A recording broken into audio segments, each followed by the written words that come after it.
शीर्ष नेताहरूलाई डुबाइदिइरहेछ। उहाँहरूले कति बुझ्नु भएको छ, गुटले हामीलाई सहयोग गरिरहेछ भन्ने उहाँहरूले बुझ्नु भएको छ होला, तर गुटले उहाँहरूलाई सिध्याइदिइरहेछ। हिजोको उहाँहरूको व्यक्तित्व, हिजो उहाँहरूले बनाएको छवि गुटको कारणले। कमिटीभित्र त बहस गरे हुन्थ्यो नि नेताहरूले, जे गरे पनि राजीनामा माग्नेले माग्छ, छोड मैले भन्छ, कमिटीभित्रको बहस हो, पाइन्छ त। तपाईँले चाहिँ अस्तिको मङ्सिरको सहमति पनि कार्यान्वयन गर्नु भएन, वैशाखको सहमति पनि कार्यान्वयन भएन, बेइमानी गर्नुभयो, षड्यन्त्र गर्नुभयो, छोड्नुपर्छ भन्नु पाए त पार्टीभित्र त अपराध त भएन नि, कमिटीभित्र बन्या हो नि त। तर त्यो कमिटीभित्र भएको चिजलाई जस्ता जस्तै बाहिर ल्याइदिएर अनि त्यसपछि विदेशीले ढाल्न लागे, अर्को कुनै अमुक देश लाग्यो होइन, अनि त्यसपछि गएर चाहिँ त्यसका एजेन्डहरू भन्दै जुलुस लाउन पाइन्छ। अहिलेको मुख्य समस्या प्रधानमन्त्रीको, किनभने प्रधानमन्त्री कुरै सुन्न नचाहने त हुनु भएन नि, पार्टीको नेता हो नि, सबभन्दा टुप्पोमा बस्ने नेताले त सबैका कुरा सुन्ने, सबैका आवाज सुन्ने, सबैका सुझाव सुन्ने होइन, सबैका राय सुन्ने हुनु पऱ्यो नि। आलोचना गर्ने, सुन्दै नसुन्ने, प्रश्न उठायो इन्कार गर्ने। उहाँले चाहिँ यो सबै समस्याप्रति आनाकानी गर्ने, बरु ल मलाई कारवाही गर म फुटाउँछु होइन भन्ने, अनि केही मान्छे पठाएर अर्को पार्टी दर्ता गर्नतिर लाग्ने, अनि तलतिर चाहिँ गएर चाहिँ ल पार्टी फुट्न पनि सक्छ तयारी गर भनेर साङ्केतिक रूपमा तलैसम्म चाहिँ लबिङ गर्ने।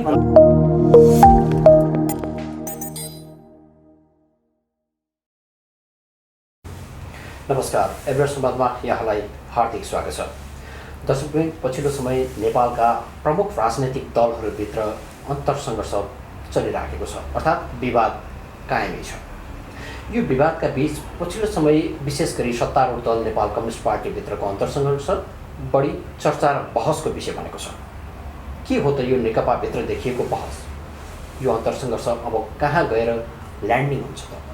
यी लगायतका विषयमा वा भनौँ नेकपाको राजनीतिकका विषयमा कुराकानी गर्नका लागि यति बेला हामीसँग हुनुहुन्छ नेपाल कम्युनिस्ट पार्टीका केन्द्रीय सदस्य हेमराज भण्डारी।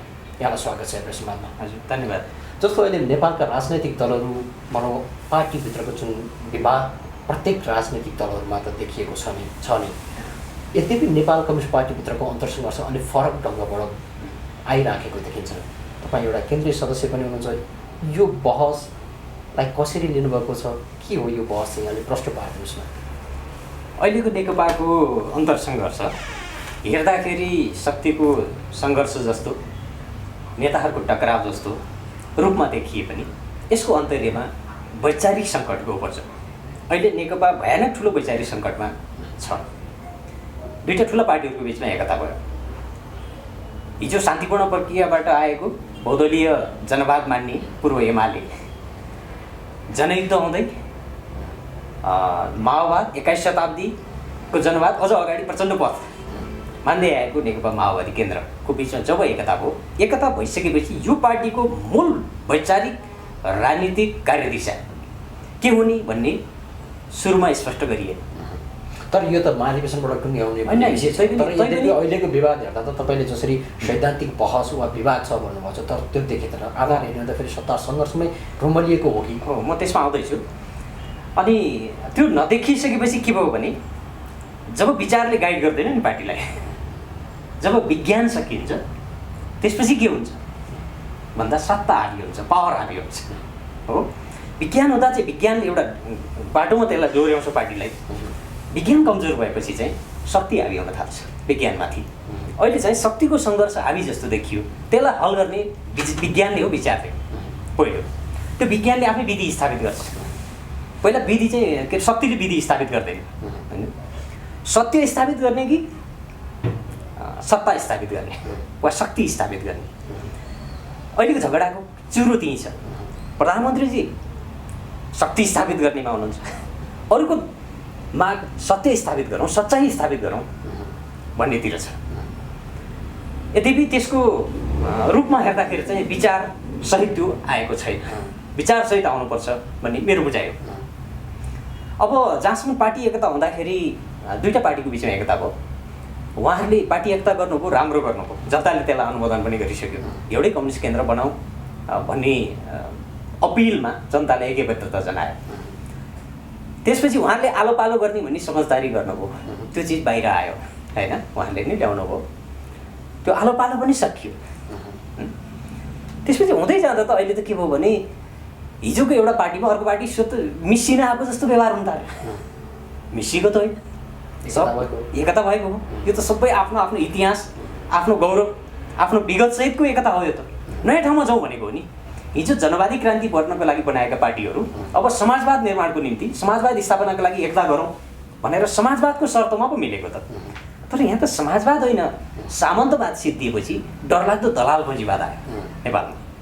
डरलाग्दो दलाल पुँजीवादको चङ्गुलमा देश जकडियो। अब हुनुपर्थ्यो कि सामन्तवाद सकिएपछि हामीले राष्ट्रिय आत्मनिर्भर अर्थतन्त्रको विकास गर्ने, राष्ट्रिय औद्योगिक पुँजीको विकास गर्नेतिर जानु पर्थ्यो। त्यसले राष्ट्रिय औद्योगिक पुँजीको विकास गरेको भए त्यसले सहज रूपमा समाजवादतर्फ लैजान्थ्यो। दलाल पुँजीवादले हामीलाई समाजवादमा पुर्याउँदैन। दलाल पुँजीवादले पुर्याउने त यस्तै कुलचक्करमा भनेको मतलब जस्तो अहिलेको पार्टीभित्रको वैचारिक अन्तरसङ्घर्ष व्यवस्थापनका लागि त अहिले फेरि महाधिवेशनको कुरा पनि त उठिराखेको छ नि त। तर महाधिवेशनका विषयमा चाहिँ तलका भनौँ त नेताहरूले चाहिँ कार्यकर्तालाई हामी महाधिवेशनमा जान्छौँ भनेर एउटा मार्गदर्शन जस्तो दिने, तर महाधिवेशन नगरिकन फेरि त्यो चाहिँ एउटा देखाउने रूपको रूपमा चाहिँ सत्ता सङ्घर्षलाई नै अगाडि हाबी बनाइरहेको देखिन्छ क्या। जस्तो यो हिसाबबाट तपाईँहरू युवा नेताहरूले चाहिँ यसलाई पार्टीभित्रको अहिलेको अन्तरसङ्घर्ष वैचारिक रूपमा वा कसरी अगाडि उठाउने तयारीको रूपमा छ, के छ तपाईँहरू? नै गत माघको बैठकमा, केन्द्रीय समितिको बैठकमा केन्द्रीय सदस्यहरूले जुन ढङ्गले विषयवस्तु उठाएका थियौँ त्यो विषयवस्तुहरू सबै अनुमोदित भएको थियो। त्यो केन्द्रीय समितिको जोरदार मागले आगामी 77 को चैत मसान्तसम्ममा हामी महाधिवेशन गर्छौँ भन्ने ठाउँमा पार्टी नेताहरू पुग्नु भएको थियो। हामीले अहिले मागेको के हो भने त्यसको कार्यतालिका सार्वजनिक गर्नु पर्यो। महाधिवेशनको सेड्युल र कार्यतालिका सुव्यवस्थित रूपमा सार्वजनिक गर्नु पर्यो। त्यसको लागि महाधिवेशनमा हामीले बहस गर्नुपर्ने, हल गर्नुपर्ने विचार के हो त्यसको पनि बहस ओपन गरिदिनु पर्यो हो। त्यसपछि पार्टीभित्र न्याय स्थापित गर्ने, पार्टीभित्र समानता स्थापित गर्ने, कार्यविभाजन गर्ने, नेताहरूको बिचमा चाहिँ सामूहिकता स्थापित गर्ने कुरामा नेताहरू प्रतिबद्ध हुनु पर्यो। किनभने हामी महाधिवेशनबाट सामूहिक नेतृत्व प्रणालीमा जान्छौँ, बहुपदी प्रणालीमा जान्छौँ भनेर हामीले टुङ्गाइसकेका छौँ अगाडि नै। भनिसकेपछि अहिलेको सङ्घर्ष अलिकति चाहिँ महाधिवेशनतिर पनि सोझिन्छ जस्तो लाग्छ मलाई।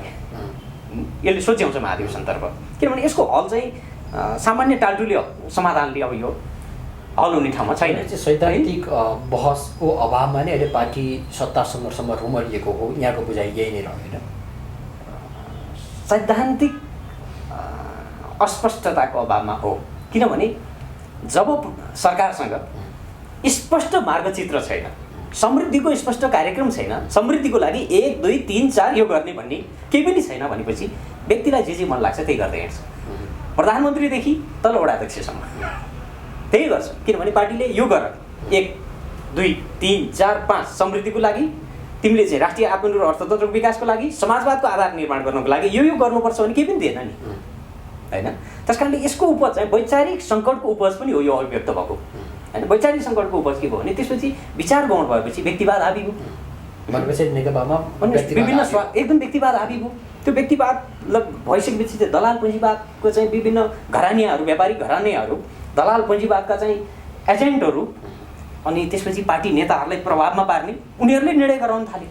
जस्तो मैले ती जोड्न चाहेँ, जस्तो तपाईँ एउटा पार्टीको केन्द्रीय सदस्य पनि हुनुहुन्छ, व्यक्तिवाद हाबी हो भनेर आउँदाखेरि अब तपाईँकै पार्टीको शीर्ष नेता भनौँ प्रधानमन्त्रीको रूपमा समस्या देख्नुभयो कि वा अर्का पार्टी अध्यक्ष पुष्पकमल दाहाल प्रचण्डको?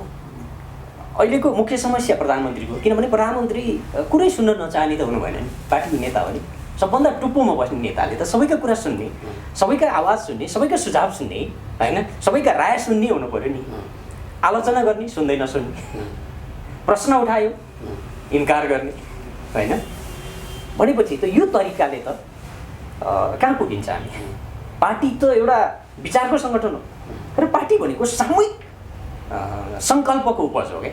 देशभरिका लाखौँ कार्यकर्ताहरूको उपज हो नि प्रधानमन्त्री त। एक्लै त प्रधानमन्त्री बन्नुभयो होइन नि। मान्नु उहाँ चाहिँ म मेरो कारणले यो सबै बन्यो भन्ने जस्तो ठाउँमा पुग्नु हो भन्दा त्यो उहाँ गलत ठाउँमा हुनुहुन्छ होइन। उहाँले आफूलाई समीक्षा गर्नुपर्छ प्रधानमन्त्रीले, र यो अहिले देखिएको समस्या हल गर्नलाई विशाल छाती उहाँले बनाउनुपर्छ, प्रधानमन्त्रीले नै बनाउनुपर्छ। किनभने अरूले हल गरेर हल हुँदैन अहिले होइन। उहाँ हुनुहुन्छ पोजिसनमा, दुइटै पोजिसनमा हुनुहुन्छ। पार्टीको नेतृत्वको हिसाबले पनि उहाँ मूल लिडरसिपमा हुनुहुन्छ। पहिलो अध्यक्ष भन्यो नि त हामीले होइन, अध्यक्ष भनेपछि उहाँले चाहिँ यो सबै समस्याप्रति आनाकानी गर्ने, बरु ल मलाई कारवाही गरेर म फुटाउँछु होइन भन्ने, अनि केही मान्छे पठाएर अर्को पार्टी दर्ता गर्नतिर लाग्ने, अनि तल तलतिर चाहिँ गएर चाहिँ ल पार्टी फुट्न पनि सक्छ तयारी गर भनेर साङ्केतिक रूपमा तलसम्म चाहिँ लबिङ गर्ने भन्दा तल्लो तह वा तल्लो कमिटीसम्म चाहिँ अहिले प्रधानमन्त्री खेमा वा भनौँ कि ओली पक्षधरको खेमाले चाहिँ आन्तरिक सर्कुलेसनको हिसाबबाट अभ्यास गरिराखेका छन्। हामीले केही ठाउँमा त्यो पाउनु भएको छ, त्यो गएको पायौँ होइन, त्यस्ता चाहिँ हरकतहरू तलसम्म भएको पाएँ, त्यो गलत छ। किनभने यो पार्टी एकतालाई बचाउनु पऱ्यो नि। यो पार्टी एकता प्रचण्ड कमरेड र ओली कमरेडले दुईजनाले नै इनिसिएसन लिएर गर्नुभयो, अरू नेताहरूको पनि सहयोगी भूमिका त्यहाँ रह्यो हो, तर उहाँहरूले रिक्स गरेर पार्टी एकता गर्ने। अनि उहाँ प्रधानमन्त्री भएपछि सत्तामा पुगेपछि आफ्नो ऊ भइसकेपछि यो सकियोस् भन्नेतिर जाने थियो, त्यो त अपराध हुन्छ इतिहासप्रति होइन। यस्तो त गर्न भएन नेताहरू। जस्तो पार्टीभित्रको अन्तर्सङ्घर्ष व्यवस्थापनमा तपाईँहरू जस्तो युवा नेताहरूको पनि त भूमिका होला नि, तपाईँले चाहिँ के गरिरहनु भएको छ त? नै यो अन्तर्सङ्घर्ष व्यवस्थापनमा हामीले सामूहिक रूपमा टिमबद्ध रूपमा नेताहरूलाई भेटेका छौँ, भनेका छौँ, विधि हल गर्ने विधि के हो भनेर दिएका छौँ। मैले त यो अहिले इसाई समितिमा मात्र पनि पार्टी अध्यक्ष पुष्पकमल प्रचण्डलाई यहाँले भेट्नुभयो क्यारे हो। पहिलो कुरा वैचारिक रूपमा यो 8 लाख पार्टी कार्यकर्तालाई, पार्टी सदस्यहरूलाई विचारसहित अगाडि बढ्ने बाटो दिनुहोस्, किनभने नत्र भने विचारविहीन झुन्ड भन्छ है पार्टी, उपभोक्तावादमा गएर सकिन्छ, विसर्जनमा जान्छ। जब विचारको अन्त्य हुन्छ सकिन्छ पार्टी, विचारले बनेको पार्टी त विचारले बचाउने हो।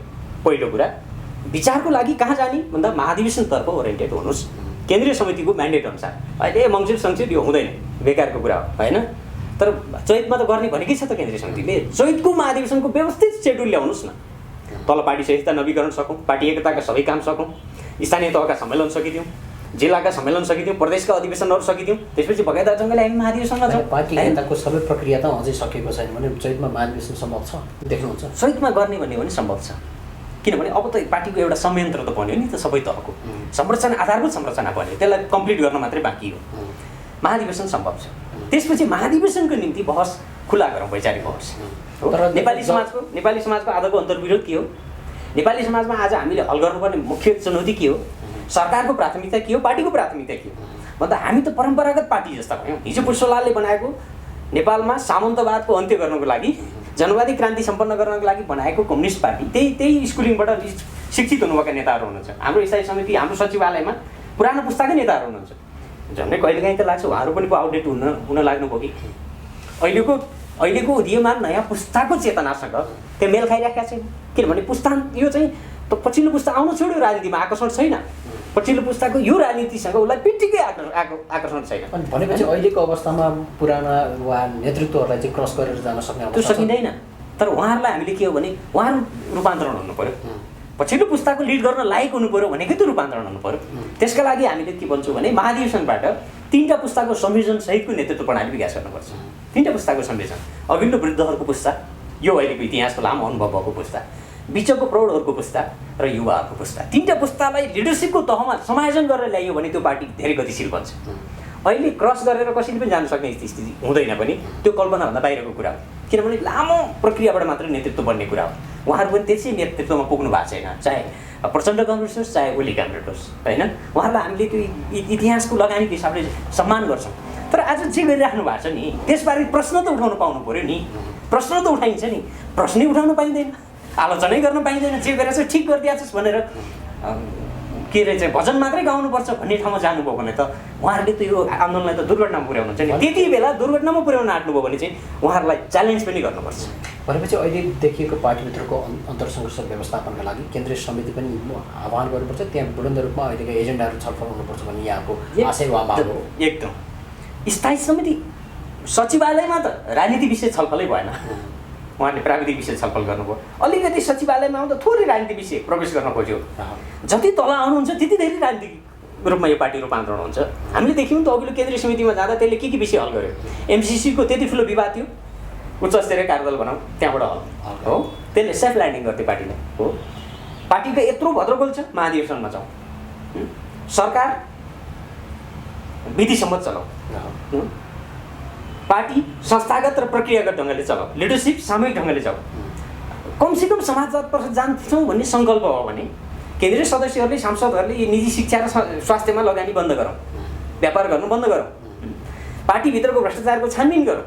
अब धेरै इस्युहरू त्यहाँ उठ्यो नि होइन केन्द्रीय समितिमा, र अन्तिममा आउँदा त्यो केन्द्रीय समितिको इस्युहरू चाहिँ केन्द्रीय समितिले अनुमोदन पनि गर्यो। अन्त त्यो अर्को नयाँ पुस्ताले उठाएको आवाज थियो, रूपान्तरणको लागि लिडरसिपलाई बाध्य पार्ने एउटा प्रयत्न थियो।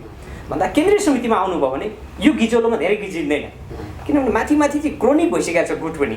पूर्व एमालेको पनि उहाँहरूको गुट चाहिँ त्यो इतिहास लेखिएको छ क्या, कायमै छ। हो त्यो पूर्व एमालेको रोग सब सर्लक्कै उहाँहरू नेकपामा लिएर आउनुभयो होइन। पूर्व एमालेको रोग नेकपामा आयो। अब यता माओवादीभित्र पनि थियो विभिन्न स्वार्थ समूहहरू झुन्डहरू यो थियो, यो पनि छ यहाँ रोग भन्दा चाहिँ यो चाहिँ पार्टीको रोग हो। यो रोग लागेपछि त उपचार गर्नु पऱ्यो नि त पार्टीलाई। उपचार गर्ने यसलाई निको पार्ने विधि के हुन्छ भन्दा त्यो विधिको खोजीमा छौँ हामी। त्यो भनेको त महाधिवेशन हो, एउटा प्रक्रियामा लैजाउँ।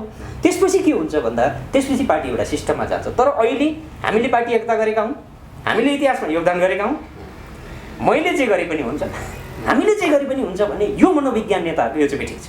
भनेपछि अहिलेको सरकार वा हामीले यसरी बुझौँ कि कम्युनिस्ट पार्टीको सिद्धान्त अनुसार पार्टीको निर्देशनमा सरकार चल्छ, तर पछिल्लो अभ्यास सरकार पार्टीको नीति विपरीत हिँड्यो भन्ने यहाँको बुझाइ हो। पार्टीमा सामान्य छलफल पनि गरेन सरकारले, पार्टीमा सामान्य छलफल चलाउनु पनि आवश्यक ठानेन होइन। त्यसो भएपछि त पार्टीको त चित्त दुखाइ त हुने भयो त। सामान्य कुरा पनि पार्टीको त हो नि त सरकार, त सरकारको डिफेन्स पार्टीले गर्नुपर्ने। तर पार्टीले त्यसको सरकारले गरेका केही पनि कामको स्वामित्व लिन नपाउने भएपछि त स्वाभाविक अन्तर्विरोध आउँछ। यो एउटा सरकारको कारणले आएको अन्तर्विरोध एक। दोस्रो कुरा, हामीले चाहिँ अघिल्लो केन्द्रीय समितिको बैठकमा अर्को पनि भन्यौँ, नेताहरूलाई एक व्यक्ति एक पदको कसको भ्यालुएसन आयो? एक व्यक्ति एक पद लागू गरौँ, लागू गरौँ। यो न्यायको हिसाबले पनि हुन्छ। त्यसमा नेतृत्वले जुन काममा जिम्मा दिएको, मुख्य जिम्मा लिएको त्यो काममा सबै तागत लगाउन पाउँछ। बिचरा प्रधानमन्त्रीको पनि हालत भएको होला जस्तो लाग्छ मलाई। पार्टी पनि उहाँ आफै लिन खोज्नुहुन्छ, सरकार पनि आफै लिनु भएको छ। न पार्टीमा काम देखिएछ न सरकारमा देखिएछ, न सरकारको पर्फर्मेन्स देखिएछ न पार्टीको देखिएछ। उहाँलाई पनि त गजब हुन्थ्यो त, एउटा ल चलाउनुहोस् न त होइन। दुईवटा अध्यक्ष हुनुहुन्छ, एउटा अध्यक्षले पुरै पार्टी चलाउनुहोस् होइन, म सरकार चलाउँछु, वा त तपाईँ सरकार चलाउनुहोस् म पार्टी चलाउँछु, एउटा समझदारी गर्ने हो भने त त्यो के हुन्छ भन्दा पार्टी बिग्रिएको जस पनि अबजस पनि त्यहीँ जान्छ जसले जिम्मा लिएको हो। सरकार बिग्रिएको जस अबजस पनि एकै ठाउँमा हुन्छ केन्द्रित भन्दा यो मोडलबाट गए त राम्रै हुन्थ्यो नि त। भनेपछि एक व्यक्ति एक पदको अवधारणा अवलम्बन गरिरहँदाखेरि अब तपाईँ एउटा पार्टीको केन्द्रीय सदस्यको नाताले ठ्याक्कै सुझाव दिँदा प्रधानमन्त्री केपी शर्मा ओलीले प्रधानमन्त्री वा अध्यक्ष छोड्नु पर्यो के सुझाव दिनुहुन्छ? होइन, म त अब उहाँलाई त केही भन्दिनँ, किनभने उहाँको आफ्नै चोइस हो होइन। उहाँलाई चाहिँ के हुन्छ भने म हो भने म पार्टी रोज्थेँ होइन। उहाँको इन्ट्रेस्ट केमा छ थाहा छैन होइन, मान्छेको आफ्नो रुचिको कुरा पनि होला। शक्तिमा चाहिँ पावर एक्सर्साइजमा रमाउन चाहनेले पार्टी सरकार रोज्छ होइन। तर वैचारिक राजनीतिक र दीर्घकालीन देश बनाउँछु भन्ने भिजन त्यो सङ्कल्प रोज्नेले पार्टी रोज्छ, त्यो त नेताहरूको आफ्नो चोइस पनि होला। तर उहाँहरू त्यो ब्यालेन्सबाट जानुभयो, उहाँहरूले समझदारी पनि गर्नुभयो होइन। त्यो ब्यालेन्सबाट जाउँ न त भन्ने हो भने त समस्या त अहिलेको समस्या त हल हुन्छ नि, तुरुन्तको समस्या। त्यसपछि ल ठिक छ, हामी कमसेकम अन्त स्थायी समिति भएन भने पनि सचिवालयमा प्रत्येक महत्त्वपूर्ण निर्णय गर्ने बेलामा हामी छलफल गर्छौँ सरकारको, त्यति भन्दै पनि पुग्छ। स्थायी समिति पनि भन्नु पर्दैन हो, केन्द्रीय सदस्य हामीलाई पुछ्नुपर्छ हामीले भनेनौँ क्या। तर सामूहिकतामा जाऊ, एउटा मात्रै त व्यक्तिलाई त के हुन्छ भने त्यहाँभित्र गुट छ, स्वार्थ समूह छ, गिरोहहरू छ, मैले अघि नै भने दलाल पुँजीवादका विभिन्न इन्ट्रेस्टहरू छन्, त्यो पुग्छ त्यहाँ व्यक्तिकोमा। त्यो व्यक्तिले दलाल पुँजीवादको यो गिरोहले चाहिँ व्यक्तिलाई प्रभावित पारिदिन्छ र सरकारलाई त्यस्ता निर्णयहरू गर्न बाध्य बनाइदिन्छ। त्यस्ता चिजहरूले विवादास्पद ठाउँमा पुर्याइदिँदो रहेछ नि त, हामीले देख्यौँ नि त केही घटनाहरू त। अहिले म यहाँ नाम नलिउँ, त्यसैले यसबाट बच्न पनि सामूहिकतामा जानु पर्यो सरकार, त्यो त प्रधानमन्त्रीको हितमा छ। जस्तो मैले अब थोरै त्यो पुरानो एउटा दृष्टान्तलाई जोडेँ, जस्तो पूर्व एमाले र पूर्व माओवादी केन्द्र बिच पार्टीहरू एकता हुनुभन्दा अगाडि पूर्व माओवादीको केन्द्रीय सदस्यको नाताले तपाईँले केन्द्रीय कमिटीको बैठकमा त्यति बेला राख्नुभएको थियो कि माओवादी आन्दोलन अन्तर्राष्ट्रिय कम्युनिस्ट आन्दोलनबाट छुट्टिँदै गएको छ भनेर यहाँले टिप्पणी गर्नुभएको थियो। र अहिले पार्टी एकताको अवस्था र अहिलेको राजनीतिक वा भनौँ विशेष गरी पार्टीभित्र देखेको अन्तर्सङ्घर्षसम्म आइपुग्दा नेकपाको कम्युनिस्ट प्रवृत्ति कायमै छ वा के छ? हिजोभन्दा डरलाग्दो स्खलनमा गइरहेको छ, चिन्ता त हाम्रो त्यही हो। हिजोभन्दा डरलाग्दो स्खलन, किनभने हामी कुन वर्गको जगमा उभिने यो नेकपा भन्ने प्रश्न पहिलो हल गर्नुपर्छ। कसो जगमा उभिने?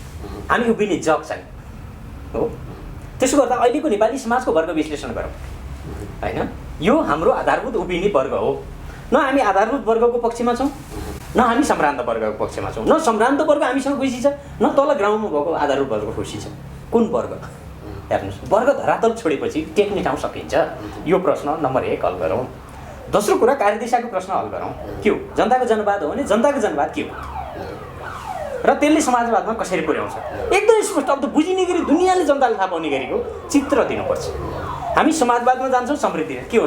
समृद्धि कसरी ल्याउँछौँ 5 वर्षभित्र हामीले कसरी समृद्धिको आधार बनाउँछौँ त्यो ल्याउनु पर्दैन 2 वर्षभित्र कसरी बनाउँछौँ त्यो स्थानीय तहदेखि सङ्घीय सरकारसम्म प्रदेश सरकारदेखि सबै तहसम्म यो मोडलबाट हामी काम गर्छौँ भनेपछि त जनताले त साथ दिन तयार छ त भन्दा केही पनि छैन अनि अँध्यारोमा ढुङ्गा हानेर केहीलाई लाग्दैन भनेपछि शीर्ष नेताहरू नै पार्टीभित्रको राजनीतिक वा अहिलेको समस्या समाधानतर्फ भन्दा गुटको राजनीति चाहिँ हाबी बनाए पनि यहाँको हाबीको कुरा गुटको परम्परागत क्रोनिक गुटले शीर्ष नेताहरूलाई डुबाइदिइरहेछ उहाँहरूले कति बुझ्नु भएको छ गुटले हामीलाई सहयोग गरिरहेछ भन्ने उहाँहरूले बुझ्नु भएको छ होला तर गुटले उहाँहरूलाई सिध्याइदिइरहेछ हिजोको उहाँहरूको व्यक्तित्व हिजो उहाँहरूले बनाएको छवि गुटको कारणले गुटको दुर्गन्धको कारणले धमिलो भइरहेको छ मैले पुरानो इतिहास वा पुरानो एउटा घटनालाई यहाँलाई जोड्न चाहेँ पार्टी एकता हुनुभन्दा अगाडि यहाँ पूर्व माओवादी केन्द्रको केन्द्रीय सदस्यको हिसाबबाट यहाँले त्यति बेलाको केन्द्रीय कमिटीमा एउटा आफ्नो फरक दस्तावेजमा उल्लेख गर्नुभएको थियो कि माओवादी आन्दोलन अन्तर्राष्ट्रिय कम्युनिस्ट आन्दोलनबाट छुट्टिँदै गएको छ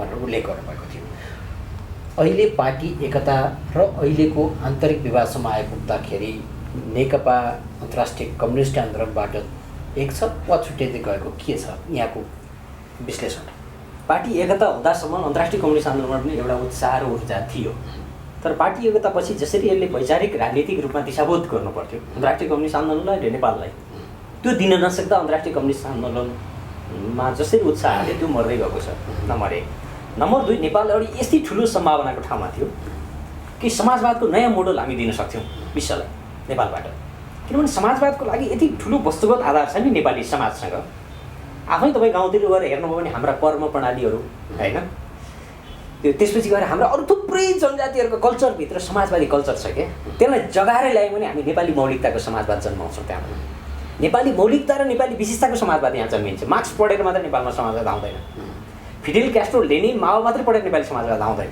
यहाँ हाम्रो मेहनत कम हो हामीलाई नेपाली मोडलको समाजवाद चाहिएको छ नेपाली विशेषता र नेपाली मोडल सहितको समाजवाद हामीले अहिले दिन सक्ने हो भने त्यो विश्वव्यापी रूपमा एउटा नयाँ चिज हामीले दिन सक्थ्यौँ कमरेड प्रचण्ड र कमरेड ओलीहरूको पुस्तालाई यो सुवर्ण अवसर छ उहाँहरूको पुस्ताले यति ठुलो आन्दोलनको पृष्ठभूमिबाट आएर समाजवादको एउटा नयाँ मोडल प्रस्तुत गरेर जान पाउनु त उहाँहरूको लागि त धेरै ठुलो गौरवको कुरा त्यो अवसर उहाँहरूको लागि अझै छ र त्यतातिर उहाँहरू लाग्नुभयो भने मलाई लाग्छ इतिहासले हामी सबैले गर्व गर्न लागेको वातावरण बन्छ अहिले चाहिँ लाग्नु भएको छ कि छैन यहाँको विश्लेषण छ उहाँहरूको कम प्राथमिकतामा पर्यो भन्ने हो मेरो चिन्ता अहिले पनि म हिजो मात्रै पनि मैले अध्यक्षसँग यही कुरा गरेँ कि विचारको प्रश्नमा अगाडि आउनुहोस् पार्टीभित्रको सङ्घर्षलाई वैचारिक सङ्घर्षमा रूपान्तरण गरेर त हामी सबै लाग्न तयार छौँ यो बाहिर चाहिँ शक्तिको सङ्घर्ष जस्तो व्यक्तिको जस्तो प्रचण्ड र ओलीको जस्तो भएपछि अप्ठ्यारो हुन्छ होइन विचारको समाजवादको र समाजवाद विरोधीको वा समृद्धिको कार्यक्रमको र अर्को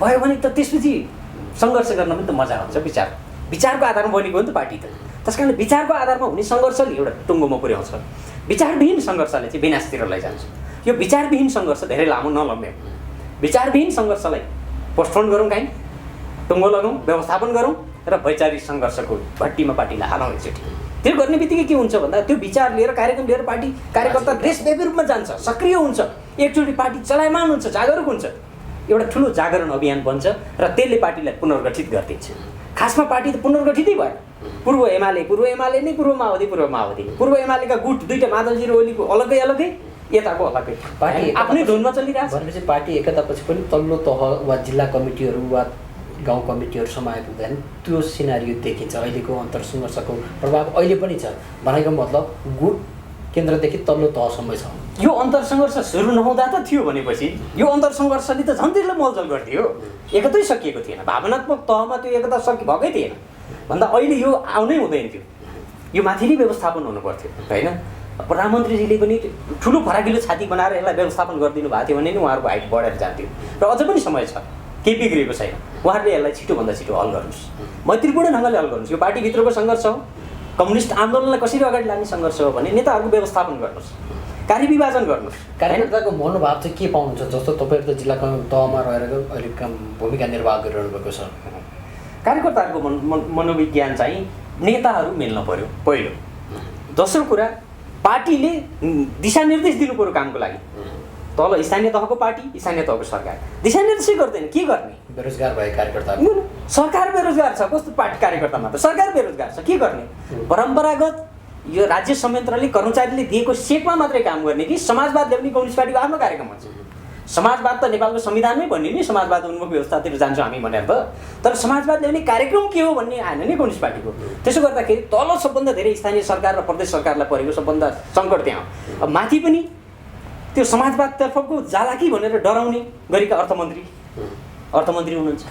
कतिपय समाजवादी मोडलका कार्यक्रम ल्याउन खोज्यो भने डिस्टर्ब हुन्छ होइन, भन्दा यसबाट मुक्त हुनु पऱ्यो। किनभने राजनीतिक मान्छे समाजवादको भिजनतर्फ जाने गरेको मान्छेहरू चाहिँ आउनु पऱ्यो नेतृत्वमा। त्यो भिजन चाहिँ शीर्ष नेतृत्वमा छैन, कमजोर देखियो छ जस्तो लाग्छ। किनभने हिजो उहाँहरूले जुन ब्याकग्राउन्डबाट आउनुभयो नि त्यो उहाँहरूसँग त्यो तागत छ होइन। स्वयं मधु प्रचण्ड कमरेड त एउटा अहिले हेर्दाखेरि एउटा अध्यक्ष मात्रै होइन नि प्रचण्ड, झन्डै 3 दशकभन्दा बढी चाहिँ नेपालको राजनीतिको केन्द्रमा हुनुहुन्छ। एउटा युगको प्रतिनिधित्व गर्नुहुन्छ उहाँले, एउटा धाराको प्रतिनिधित्व गर्नु, एउटा प्रवृत्तिको प्रतिनिधित्व गर्नुभएको छ। उहाँलाई मिनिमाइज गरेर अब नेकपा बन्छ भन्ने अर्कोले सोच्नु त त्यो मूर्खता हो नि।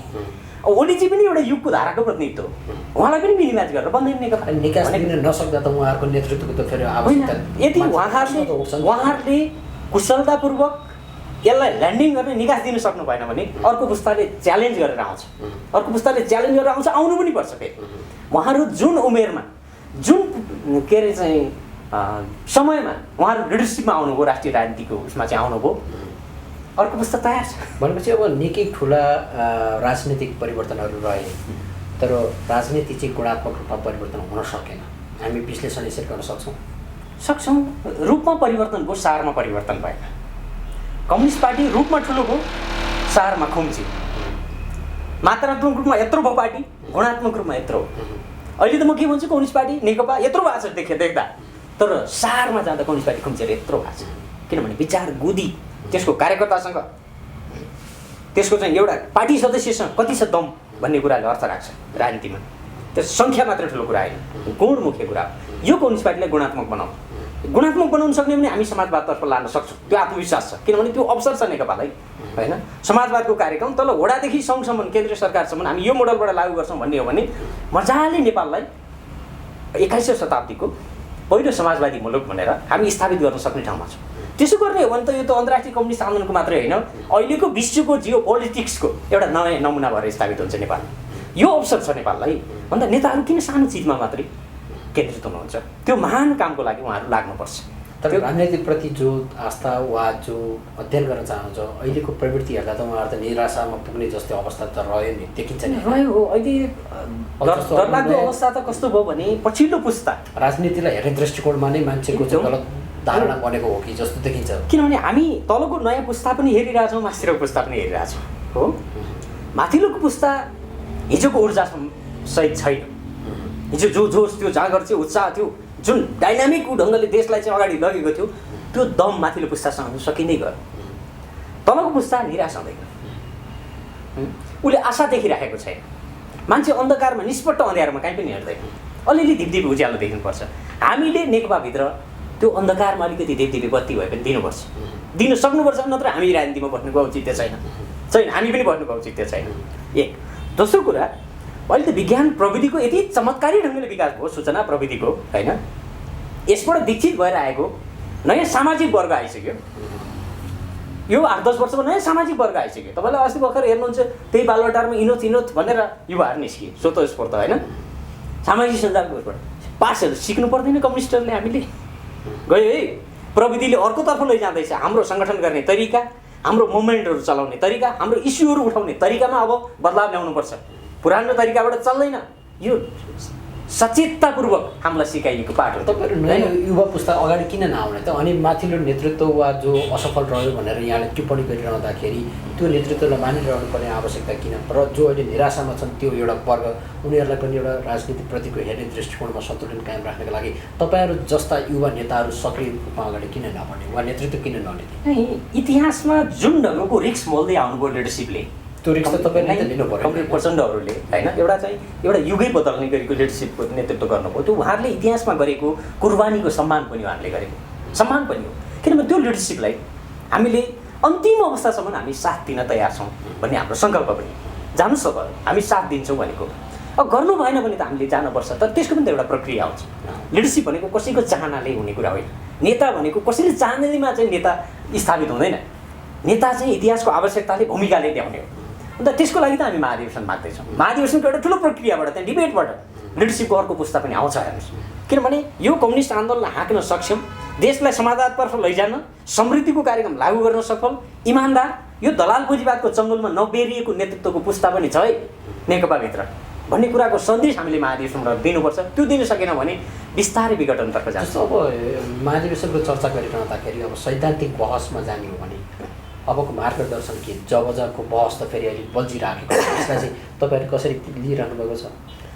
अब जबज चाहिँ मदन भण्डारीले नै मदन भण्डारी गभर्मेन्टले जबजको कार्यक्रम ल्याउँदैखेरि यो एउटा कार्यक्रम हो, नयाँ जनवादी क्रान्तिको कार्यक्रम हो भनेर स्पष्ट भन्नुभएको छ। यो कुनै सिद्धान्त विचारको तहमा उहाँले भन्नुभएको छ, नयाँ जनवादी क्रान्तिको एउटा कार्यक्रम हो। नयाँ जनवादी क्रान्ति सकियो भनेर पार्टी एकता पूर्व एमाले भन्यो, हामीले पनि हेटौँडा महाधिवेशनबाट हामीले पनि भन्यौँ अब हामी समाजवादतर्फ गयौँ भनेपछि त्यो पुरानो कार्यदिशाबाट काम लाग्दैन भनेर नयाँ बहसमा गइसक्यो भने पहिल्यै अब पार्टी एकता गर्दा हामीले के भन्यौँ, त्यहाँभन्दा माथि गएर हामीले जनताको जनवाद है अहिले बिचको मिलनबिन्दु भन्यौँ, त्यो समाजवाद उन्मुख हुन्छ भन्दा समाजवादको बहस ल्याउँछ, कहाँको बौद्धले जनवादको कुरा ल्याएर हुन्छ त? त्यो भनेको चाहिँ पछाडि फर्किनु हो, पछाडि फर्किएर हल हुँदैन। अब समाजवादको मोडल प्रस्तुत गरौँ न, नेपाली समाजवादको मोडल यो हुन्छ, यसको चरित्र विशेषता यो हुन्छ, यसको यो आधारमा यो जगमा नेपाली समाजवाद बन्छ, यो समृद्धिको यो कार्यक्रम लागू गर्दै हामी समाजवादमा जान्छौँ। कति वर्षभित्र तार्जित बनाउँ। अहिले चीन हामी अलिअलि आधारभूत रूपमा समाजवादी कार्यक्रम लागू गरिरहेछ भन्छौँ। 20-30 वर्षको योजनाबद्ध प्रयत्नबाट आज यहाँ पुगिरहेछ चीन, होइन? हाम्रो के हो त कार्यक्रम?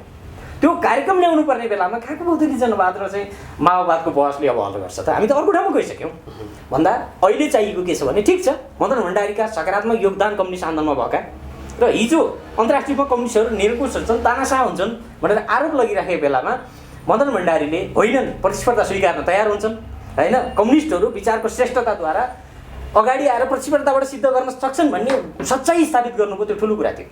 तर मदन भण्डारीको नाम जपेर स्टालिन हुन चाहिँ पाइँदैन। मदन भण्डारीको नाम जपेर अरू सबै केही पनि होइन, मै सबै थोकौँ, अरू सबलाई जे गरे पनि हुन्छ, म पार्टी बनेको म, सरकार बनेको म, यस्तो चाहिँ भन्न पाइँदैन। यो बेइमानी हुन्छ।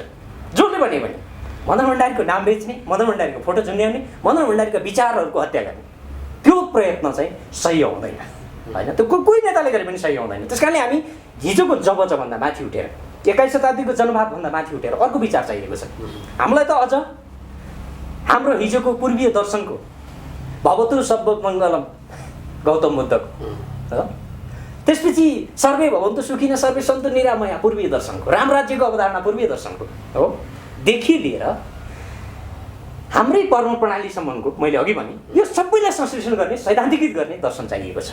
नम्बर 1। Number 2 Karl मार्क्सदेखि माओसम्मको